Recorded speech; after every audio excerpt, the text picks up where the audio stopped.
और बिहार के लिए किस प्रकार के आंकड़े यहां पर बनते नजर आ रहे हैं, किस पार्टी की बनेगी सरकार, बिहार विधानसभा चुनाव 2020 के लिए किस पार्टी का चलेगा जादू, क्या जेडीयू एक बार से सरकार बना पाएंगे या फिर आरजेडी को सरकार बनाने का मौका मिलेगा, तो बिहार के अंदर कौन बनेगा 2020 में मुख्यमंत्री, इस पर आपको सटीक आंकड़े यहां पर दिखाएंगे।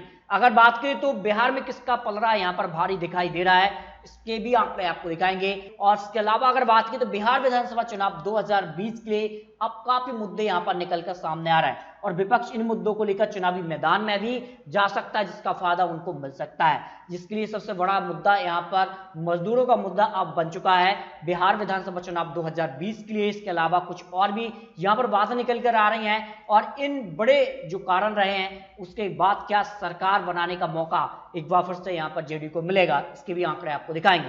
कांग्रेस की दावा है कि इस बार उन्हें 80 सीटों पर चुनाव लड़ने का मौका मिले, तो क्या इसको यहां पर आरजेडी सहमति देगी, इसके भी आंकड़े आपको दिखाएंगे।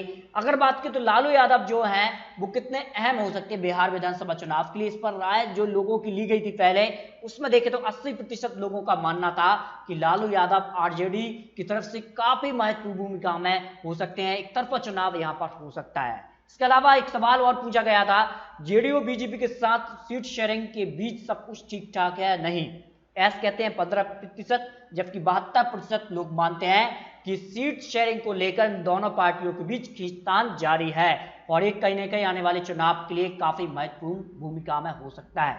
इसके अलावा बिहार विधानसभा चुनाव में सबसे अच्छा मुख्यमंत्री कौन बन सकता है, इसके लिए भी आंकड़े निकले थे और आंकड़ों के हिसाब से नीतीश कुमार जी यहां पर 23% लोगों का मानना था, तेजस्वी यादव आरजेडी की तरफ से 60% लोगों का मानना था।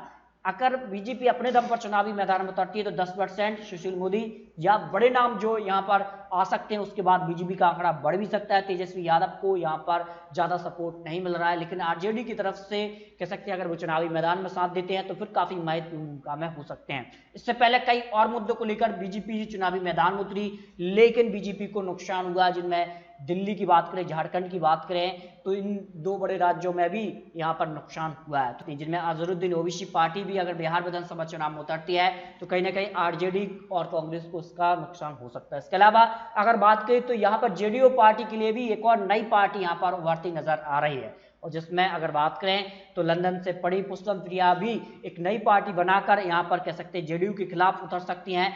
17 सीटें हासिल हुई तो जेडीयू को 16 और एलजेपी को 6, कांग्रेस के लिए 1 सीट लोकसभा की इन 40 सीटों में से हासिल हुई। लेकिन अगर बात करें तो 2015 विधानसभा चुनाव के भी आंकड़े अगर आपको दिखा दें तो 53 सीटें जो है बीजेपी ने हासिल की, 27 सीटें कांग्रेस ने, 71 सीटें जेडीयू, सबसे बड़ी पार्टी आरजेडी बनी। तो क्या 2020 में भी आरजेडी सबसे बड़ी पार्टी बनेगी, इसके भी आंकड़े आपको दिखाएंगे। इसके अलावा बिहार विधानसभा चुनाव के लिए अगर बात करें तो एनडीए में भी जो है सीटों को लेकर घमासान जारी है, चिराग पासवान अलग से ही चुनावी मैदान में उतर सकते हैं, जिसका यहां पर बीजेपी को नुकसान हो सकता है। तो क्या आरजेडी को कितनी सीटें आएंगी, इसके भी आंकड़े आपको दिखाएंगे। बिहार विधानसभा चुनाव में सबसे अच्छा गठबंधन कौन सा हो सकता है, इसके भी आंकड़े आपको दिखाते हैं। देखिए सबसे अच्छा गठबंधन जो है वो कांग्रेस आरजेडी का माना जा रहा है, इसको लेकर जो है बड़ी खबर है। और अगर बात करें तो सुशील मोदी जो अकेले चुनावी मैदान में उतरते हैं तो फिर बीजेपी कुछ ज्यादा नहीं कर पाएगी। चिराग पासवान की पार्टी एलजेपी की अगर बात करें तो वो अकेले ही चुनावी मैदान में होंगे, वो गठबंधन के तौर पर चुनावी मैदान में नहीं उतरते हैं। और अब सबसे बड़ा सवाल यह है कि आखिर किस पार्टी को कितनी सीटें जा सकती हैं। 2020 में अगर चुनाव हुए तो किस पार्टी को किस तरह के आंकड़े यहां पर मिल सकते हैं। बता दें आपको कि बिहार विधानसभा चुनाव में अपने दम पर किसी भी पार्टी को पूर्ण बहुमत मिलता नजर नहीं आ रहा है, यानी साबित होता है कि 2020 में भी गठबंधन की सरकार बनेगी।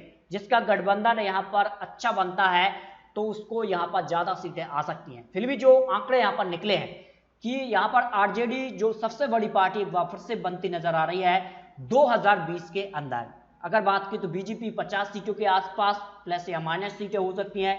वही जेडीयू की बात करें तो यहां पर जेडीयू को 60 सीटों के आसपास सीटें मिल सकती हैं, यानी अगर जेडीयू बीजेपी का गठबंधन हो जाता है तो बीजेपी को कम से कम यहां पर 10 से 15 सीटें और चाहिए, तब जाकर वो यहां पर बहुमत में आ सकती हैं। वही कांग्रेस और आरजेडी का गठबंधन भी यहां पर 120 के आसपास पहुंचता है, यानी कुछ सीटें उनको भी यहां पर चाहिए, तब जाकर वो यहां पर सरकार बनाने के आंकड़े तक पहुंच सकते हैं।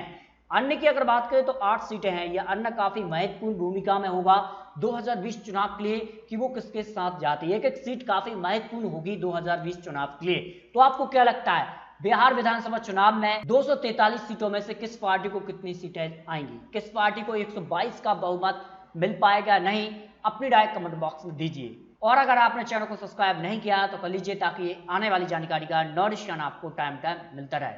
और एक और नई जानकारी के साथ फिर मिलेंगे। आपका देश हो। जय हिंद, जय भारत।